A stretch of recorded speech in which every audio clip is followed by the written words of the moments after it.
Olá, pessoal, tudo bem? Estamos aqui para mais um programa As Pessoas Inspiram pela Vale TV. E eu gostaria muito que você ficasse aqui comigo hoje, porque a gente vai falar muito sobre educação. Essa nova proposta, esse novo jeito de dar aula que a gente está vivenciando hoje em muitas escolas do nosso Brasil. E para conversar um pouquinho mais sobre essa temática da educação, enfim, novas formas aí de aprendizagem, eu convidei um amigo muito querido, o César Silva, ele que é professor, mentor, palestrante, enfim, seja bem-vindo, César, e vamos conversar um pouco sobre educação aqui. Tudo bem? Tudo bem, Eli.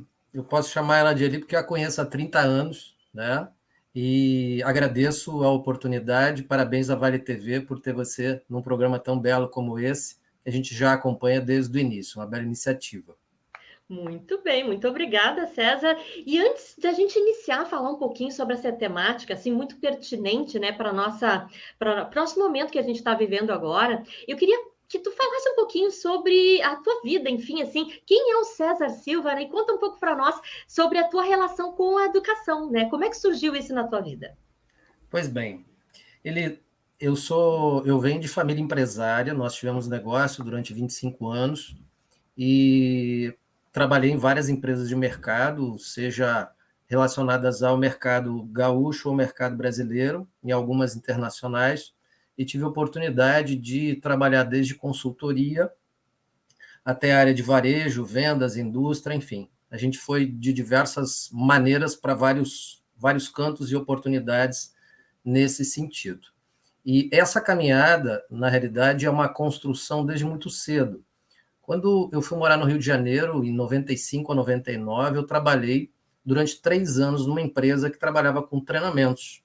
Né? Casualmente, era o meu tio. Então, ali, ele aprendeu, ele era um engenheiro da Bosch, viajou o mundo inteiro e começou a época da curso de injeção eletrônica. Então, fazia toda a parte administrativa, fazia vendas, relacionamento com o cliente, e, lógico, a gente acabava aprendendo com ele sobre a forma, a pedagogia e todos os processos.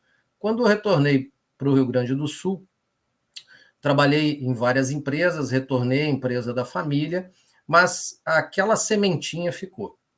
E aí depois, em 2008, 2007, 2008, eu fiz uma pós-graduação em gestão de pessoas, os olhos brilharam cada vez mais e logo depois fiz formação docente aqui na Universidade Fevale, aonde o brilho pela educação realmente tocou a fundo. E eu percebi que uma das razões de eu estar aqui nesse planeta é poder trabalhar e auxiliar no desenvolvimento das pessoas.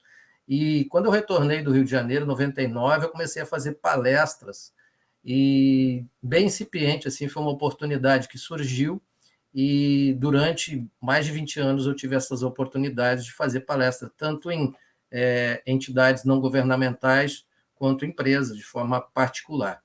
E hoje eu atuo na educação, já vão fazer quase 4 anos, né?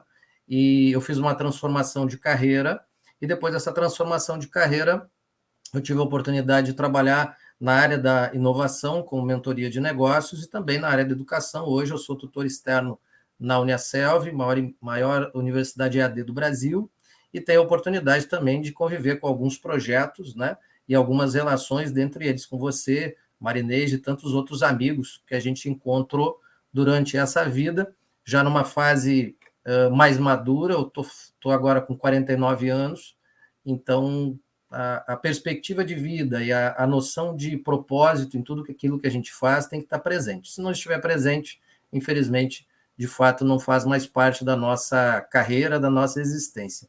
E eu tive a oportunidade de casar com uma professora. Hoje eu sou casado com a Fabiane. A Fábia é coordenadora pedagógica de uma escola em Estância Velha e, além de tudo, é psicóloga, para poder se relacionar comigo. Eu sou meio complicado, só brincando. Então, na prática, a gente convive com a educação. Ela trabalha com educação fundamental, ensino fundamental, eu trabalho com educação superior. A gente acaba convivendo com esse mundo da educação de uma forma ampla. Então, se eu pudesse resumir, eu sou uma pessoa de mercado que entrou na educação. Normalmente é o inverso, uma pessoa da educação que acaba indo, né, de fato, para o mercado. Em resumo, essa é a minha história. Muito bem, isso aí, César, muito, muito legal, né? E esse trânsito por diversas áreas, eu imagino que deva ter te dado também muita bagagem, né? Muitas formas diferentes de ver o mundo, isso é muito bom para o profissional hoje em dia, né? Principalmente, assim como tu, né? Eu também transitei pelas áreas de mercado, fui para academia, voltei para o mercado, enfim, eu acho que a riqueza disso tudo, né, que a gente vive, né, nos faz pessoas mais abertas, talvez, para entender esse novo mundo que a gente está vivendo e que a gente quer construir, né? E aí, Sérgio, vou engatar aqui uma pergunta, né? Primeira pergunta para você, para a gente falar um pouquinho sobre esse novo momento que a gente está vivendo, né? Da área da educação. Hoje a gente pode dizer assim que a educação ela não está só dentro da sala de aula, única e exclusivamente, né? Ela está indo para um outro patamar. Como é que tu enxergas essa questão hoje aqui no Brasil? Bem, eu acredito que tem dois movimentos assim, bem claros que estão acontecendo, né? O primeiro movimento é que nós estamos saindo de uma educação passiva para uma educação ativa. E ativa no sentido da autonomia das pessoas. Então, cada vez mais a pessoa tem condições de poder sozinha desenvolver o seu trabalho com disciplina, autodesenvolvimento, com seu próprio propósito, e ao mesmo tempo nessa caminhada nós enxergamos um monte de pessoas que ainda nem entraram no mercado digital. Tem oportunidade de ter alunos hoje no Brasil inteiro, onde tem pessoas que, professor, eu preciso entregar o arquivo de Word, mas eu não sei mexer no Word. Então, a gente, ao mesmo tempo que ainda tem um rescaldo, né, dessa educação e desse mundo não digital, a gente tem uma realidade que, ao mesmo tempo, é altamente tecnológica e, ao mesmo tempo, a gente tem algumas pedras no caminho para a gente poder resolver. E a segunda grande questão que eu entendo que gosto muito do professor José Pacheco, né, da Escola da Ponte, ele diz o seguinte: nós temos muitas propostas de ensino e poucas propostas de aprendizagem. Entendo que esse é um dos pontos na educação hoje em dia.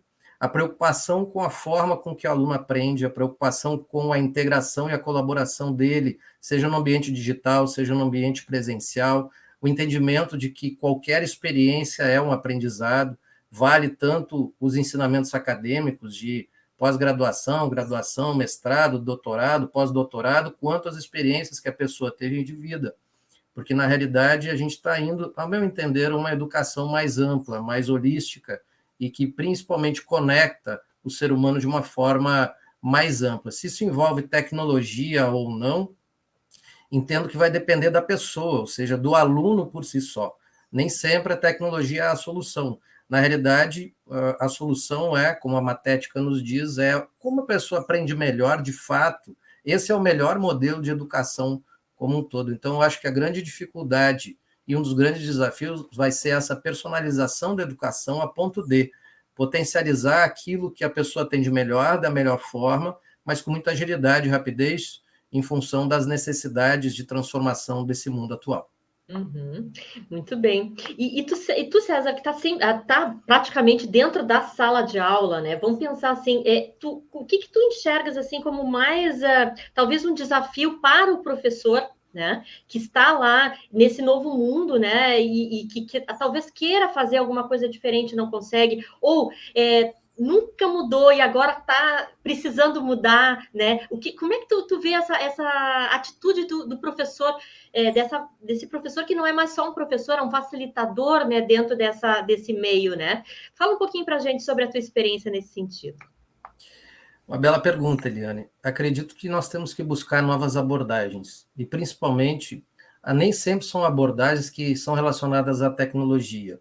Porque se a gente for analisar, a maior tecnologia que existe hoje é o ser humano, tanto no seu corpo, quanto na sua mente, quanto na sua forma de existir. Na prática, as pessoas querem estar integradas, querem ser provocadas, querem ser desafiadas, e nós vemos a necessidade legal da integração via as competências, via os conhecimentos necessários. O grande ponto é que existe um gap entre aquilo que a pessoa aprende de fato nos bancos escolares da vida ou de forma estruturada e aquilo que ela pratica no mundo real, ou seja, essa transformação dessa aprendizagem, ela se dá muitas vezes através de uma série de técnicas, dentre elas, como o próprio Paulo Freire nos trouxe, a questão das perguntas, né, para nós trabalharmos, e a mentoria de negócio trouxe uma série de experiências nesse sentido e construções para entender que, na prática, quando um empreendedor toca um negócio, quando um aluno vai a uma sala de aula, ou quando ele aparece num encontro, ou quando ele vai trabalhar, o que importa é o que realmente ele se apropriou.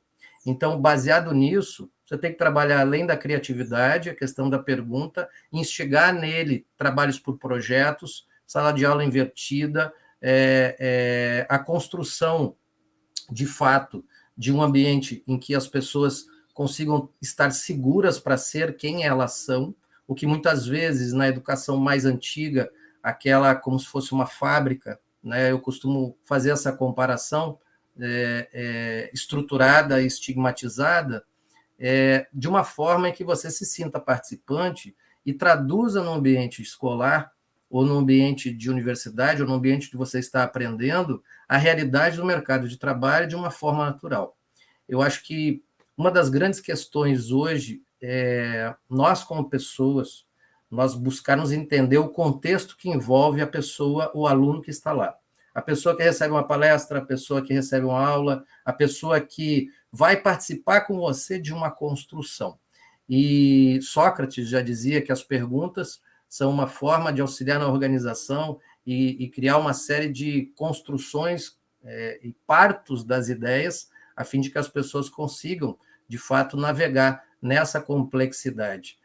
Esse elemento entra de forma muito primordial, porque a gente vive num mundo complexo, caótico, completamente sistêmico, integrado, no sentido de poder não ser mais aquela situação estática de uma coisa depois da outra. Então, nós precisamos criar novas abordagens para poder tratar como isso, levando em consideração aquilo que o professor traz, aquilo que o aluno de fato traz, e nessa mescla provocar algo que está muito em falta hoje em dia, que eu diria que é a reflexão alinhada aos bons conhecimentos e aliada a uma boa resolução de um problema com o interesse das pessoas e que realmente tem um impacto real no mundo e naquelas pessoas que estão fazendo parte daquele contexto. É bem isso. E tu começaste a falar aqui, César, no início, né, sobre a questão de alinhamento de propósito, do teu propósito pessoal, né? Então, eu acho assim também que o professor, esse facilitador, ele, de certa forma, traz um propósito para dentro da sala de aula e ele precisa, de certa forma, fazer esse engajamento acontecer, né? E tu comentaste, eu queria que tu até reforçasse um pouquinho mais sobre essa questão de ter um espaço de confiança, né? Porque como é complicado, né? Às vezes a gente estar num ambiente que a gente não se sente confortável para dar opinião, né? E até saindo um pouco da sala de aula, né? Se a gente for pensar dentro de uma empresa, né? Às vezes eu tenho uma baita ideia, só que talvez o meu líder, enfim, as pessoas que trabalham comigo não deixam esse espaço florescer para eu poder, de certa forma, contribuir, né? Como é que é isso dentro da sala de aula? O que tu tenta fazer aí de diferente para que esse ambiente de confiabilidade ele realmente aconteça? Muito bem, Eliane, uma bela pergunta. Antes nós tínhamos a participação, ou seja, o professor colocava uma questão, o aluno levantava a mão, participava ou falava via tecnologia, e legal, todo mundo respondeu, o professor fazia os seus comentários e está tudo bem. O nome disso é participação. Nós vivemos hoje num mundo de colaboração. E como a gente vive no mundo de colaboração envolve diálogo. E diálogo envolve a escuta ativa, ou seja, você precisa perceber não só os sinais verbais da pessoa, mas aquilo que ela não está dizendo de fato. Ela precisa ter um ambiente onde ela vai se sentir segura para falar isso, de uma forma ou de outra. Eu entendo que o processo educativo é uma jornada, ele não é uma aula ou um encontro ou uma palestra. Então, nessa construção, nós que procuramos trazer essa integração das turmas, a minha grande preocupação primeira é fazer essa integração, onde há empatia, onde cada um, pelo menos, respeite a opinião dos outros e, a partir disso, nós possamos fazer a construção. Quando nós usamos perguntas, por exemplo, sejam as estratégias a partir das perguntas que for utilizada, nós vamos até a realidade da pessoa e ela busca nessa reflexão, junto a isso, a realidade do mundo e dos outros. e a partir disso começa a análise. Bom, pessoa X pensa dessa forma, pessoa Y pensa de outra. Por que eu estou pensando dessa maneira? E aí é o momento dessa intervenção no sentido de poder navegar durante essa aula nesse processo de construção. Sempre lembrando que a gente tem a necessidade dos conteúdos vinculados, mas sempre eles vinculados à realidade do aluno. Então, as perguntas interessantes que geram desacomodação vão gerar colaboração, ou melhor, primeiro a participação, para daí a colaboração. A partir do que 10 alunos responderam, agora façam um resumo que vocês entenderem e dê opinião em cima do que eles, os seus colegas, de fato, entenderam do processo. Então, você começa a construir um processo de diálogo e de entendimento, de respeito, de diversidade num encontro, que é muito difícil. Normalmente, hoje, a gente está acostumado a dar nossa opinião e encerrou. Isso é bem do mundo da linearidade. Agora, o mundo da complexidade, onde nós não sabemos exatamente de onde vem a resposta adequada, de onde vem a causa principal do problema, essa causa raiz ela se torna cada vez mais em rede, porque essa rede, de fato, ela constrói uma série de conhecimentos. E não só a gente, mas como professores, né, mas os alunos, por si só, entendendo esse contexto de rede, e isso a gente procura fazer sempre durante os inícios dos processos de jornada, a gente consegue, de fato, construir algo muito mais significativo para eles e criar uma integração que é muito mais prazerosa, vivencial, e o resultado final é um aprendizado maior, porque na prática, se não tiver emoção, se não tiver empatia, o aprendizado, de fato, não acontece e as experiências se perdem, os conhecimentos no caminho, muito preciosos de cada um dos alunos, é fundamental. Uma coisa que eu sempre digo para eles é o seguinte: estamos juntos para aprender, a aula é nossa, né? O encontro é nosso, então vamos aprender juntos. E sempre no final do encontro eu reforço. A gente tivemos uma aula colaborativa, onde todos opinaram, onde nós construímos o conhecimento, e a partir disso, qual é o resumo que vocês podem fazer dessa noite e aquilo que vai realmente poder ser utilizado amanhã na sua realidade, a partir do seu autoestudo, a partir do seu desenvolvimento e no mundo em que você vive. Porque senão aquele conhecimento que foi construído, ele se perde naquele determinado caminho, em 1, 2 semanas ele não tornou o significado. Aonde dentro de uma rede, dentro de uma colaboração e com diálogo, marca muito mais as pessoas e propõe a que elas realmente construam a partir daquele conhecimento, sempre com o foco no pensamento crítico, em uma análise independente de saber ou não saber alguma coisa, mas entender que por que isso está certo, por que isso está errado, por que tal caminho sempre foi assim, por que eu não posso criticar a realidade, o que a inovação, a criatividade fazem de uma forma muito interessante hoje em dia. Muito bem. Não, bem, concordo plenamente contigo, César, e eu vejo, assim, essa necessidade, acho que agora, desse novo momento que a gente está vivendo, até mesmo pós-pandemia, enfim, né, de uma ressignificação de muitas coisas, né, da ressignificação, talvez, dessa educação que a gente está, que ainda tem muito presente na sala de aula, que traz realmente só o conteúdo e não traz a reflexão, né, e tu que também transita por essa área do mundo corporativo, sendo mentor de negócio e tudo mais, né? Como é que tu está enxergando essa inserção da aprendizagem dentro das organizações? Porque, como tu mesmo disseste, eu também no início reforcei, existe uma interdependência hoje, né? A gente não pode ver a escola isolada da empresa, isolada da sociedade, do meio ambiente. Tudo isso é uma coisa só, né? E quando a gente começa a ressignificar esse novo modelo, me parece que surgem outras opções, outras oportunidades nesse novo mundo, né? É verdade, Eliane. Uma frase que não é minha, mas são de vários educadores e do pessoal da área corporativa, a empresa é uma escola. E a partir do momento que você enxerga isso, você começa a entender que a escola não é um prédio. A escola é o ambiente onde nós vivemos, que na realidade é um processo de aprendizagem, se a gente quer, de fato, permanente. Esse é um dos pontos que a gente fala de lifelong learning, de agilidade, de metodologias ágeis, a gente fala de team building, fala de tanta coisa dentro das organizações, na preocupação de criar vantagens competitivas, mas na prática, a base, que são as pessoas, elas precisam entender que aquele local, além de ser o seu ganha-pão, ou que está ligado ou não à sua característica principal, ou seu propósito, que a gente ainda tem essa realidade, isso não é culpa de ninguém, na realidade era um modelo antigo que a gente está adaptando, a gente ainda está em transição, né? Eu não acredito em nada que seja o ideal, e aquilo, se não for, não é o ideal, né? Então, na prática, a partir do momento que você enxerga uma empresa como escola, eu acho que muda todo o mindset do processo. Se envolve, se tem um processo de gestão estratégica de pessoas, gestão do conhecimento integrado, relacionado à questão de sustentabilidade, capitalismo consciente, ESG, Sistema B, enfim, tantas formas de enxergar negócio para além do lucro, que são a realidade. E na prática, Peter Drucker, pai da administração, já dizia que, na realidade, uma empresa é um conjunto de pessoas em prol de um objetivo, de um alinhamento, e não os prédios ou a tecnologia envolvida naquele processo. E o que a gente mais vê hoje é uma rotatividade ainda extrema, algumas áreas extremamente qualificadas e existindo uma diferença abissal entre aqueles que têm determinado conhecimento e aqueles que não têm.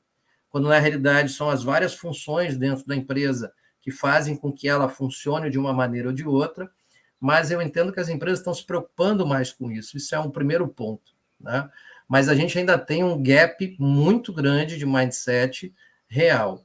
Eu costumo dizer, e nem sempre sou bem interpretado, mas eu costumo dizer o seguinte: se você vê o número de startups no Brasil, em torno de 15 mil hoje, a 20 mil, não sei exatamente o número agora, nesse momento que a gente está gravando o programa, versus o número de empresas já estabelecidas no Brasil.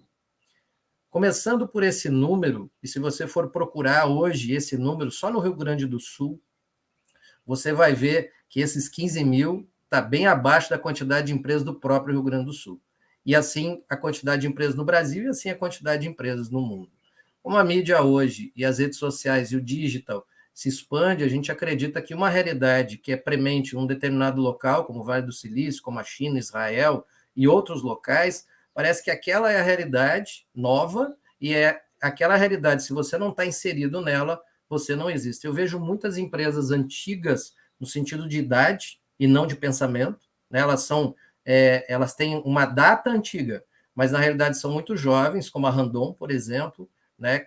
Como o próprio Sicredi, que é a cooperativa mais antiga do Brasil, fazendo enormes trabalhos e fantásticos trabalhos em termos de inovação e desenvolvimento, porque entenderam que, antes de qualquer coisa, uma empresa são pessoas, e uma empresa é uma escola, e a partir disso a gente acaba desenvolvendo as potencialidades e tanto daqueles que estão envolvidos, quanto daqueles stakeholders, ou aqueles que são impactados com esse conceito.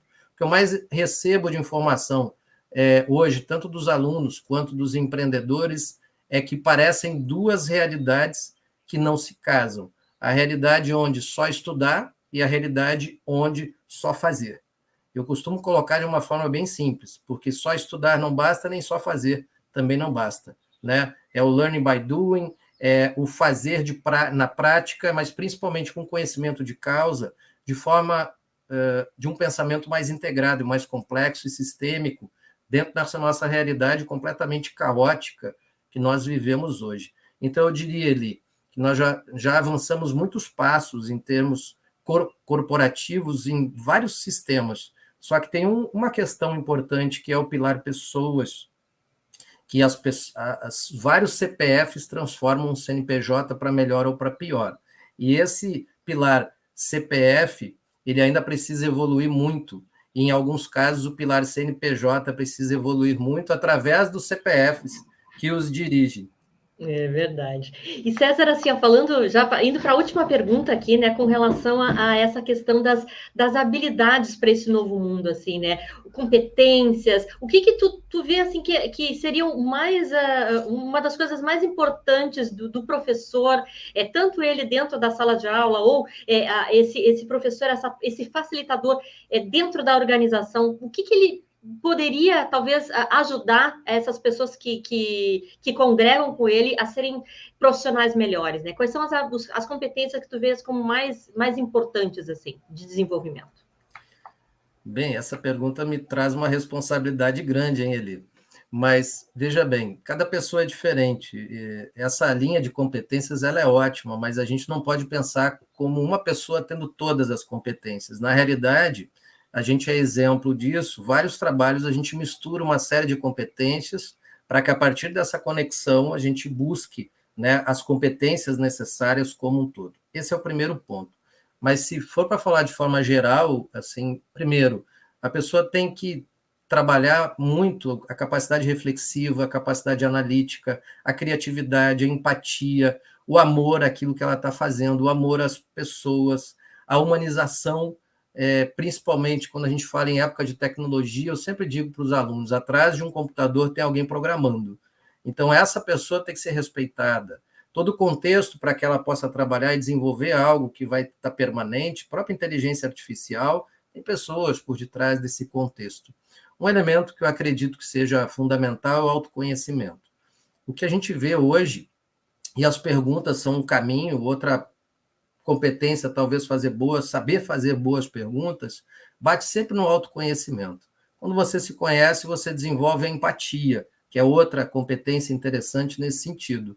E a partir do momento você sabe separar aquilo que é seu e aquilo que é das outras pessoas. E realmente se conectar de uma forma, se colocar no lugar das outras pessoas, a poder ter uma escuta ativa, também é outra capacidade importante, mas principalmente, eu diria que a gente tem que pensar sempre, e eu acho que é uma questão do professor e de outras tantas profissões, né, que é a questão do altruísmo. Quando a gente pensa de forma altruísta, de fato, a gente quer o melhor das pessoas. E esse momento, vamos dizer assim, esse pensamento, ele é fundamental para que o processo de aprendizagem aconteça. As pessoas precisam perceber que você se preocupa com elas, que você motiva elas, que também é uma questão que você estimula elas, mas não aprende por elas. Na prática, não é a nossa função aprender pelo aluno. Na realidade, é o aluno que aprende. A gente facilita esse aprendizado. Então, eu diria que essa transformação do ensino para a aprendizagem, com essas competências, e acredito muito em uma sala de aula com 2, 3, 4 professores, para poder compor vários elementos que são diferenciados e singulares dentro da turma, sabendo ter essa inter-relação, que é a colaboração nua e crua, com interesse altruísta, acho que o novo momento da educação também passa por aí. Apesar da individualidade, apesar do autoestudo, entendo que a gente pode ter uma educação muito mais rica, muito mais ampla, e digo isso porque na mentoria de negócios isso acontece muito e o resultado tem sido muito satisfatório, e vemos a quantidade de startups e até empresas estabelecidas que se beneficiam desse processo, para quem conhece, sobre mentoria de negócios como um todo. César, muito bem mesmo, te agradeço aí de coração tu ter disponibilizado o teu tempo aqui para compartilhar um pouquinho da tua experiência, né, da tua vivência com relação à educação, desse mundo corporativo, da mentoria, né, que são coisas que não devem ser vistas isoladas, né, como tu mesmo disseste, né, hoje a gente está vivendo um mundo de conexão, né, e conexão também desses saberes nos faz pessoas melhores, né, e mais capazes aí de entender esse mundo que a gente está vivendo, né. Te agradeço, queria que tu deixasse aí as suas redes sociais. Eu sei que tu tem também um canal no YouTube, se quiser deixar para as pessoas te acharem, né? E, enfim, agradeço de coração mesmo. Legal, obrigado, Eliane, obrigado pela oportunidade. Parabéns, Vale TV, por ter esse programa maravilhoso que a Eli desenvolveu, junto com a sua estrutura. Minhas redes sociais, cesarsilva.oficial, tanto você vai encontrar o YouTube, quanto o Facebook, quanto o Instagram, e no LinkedIn, César Silva, você encontra facilmente. Eu sou um apaixonado por educação, sou apaixonado por empreendedorismo e intraempreendedorismo, e digo sempre para as pessoas, nunca permita que alguém diga para você que, de fato, a sua potência está ao máximo. Quem vai aumentar, né, esse potenciômetro interno é você. E a partir dele tudo pode acontecer e isso não tem limites. Depender da gente, você vai, de fato, aprender muito, desenvolver muito e evoluir muito. E agradeço de novo, Eli, a sua oportunidade. Chamo ela carinhosamente de Eli, porque já tem 30 anos aí, desde o início da graduação que nós nos conhecemos. É verdade. César, te agradeço mais uma vez, agradeço as pessoas que estão nos assistindo aqui pela Vale TV e até semana que vem com mais um programa As Pessoas Inspiram. Bye, bye.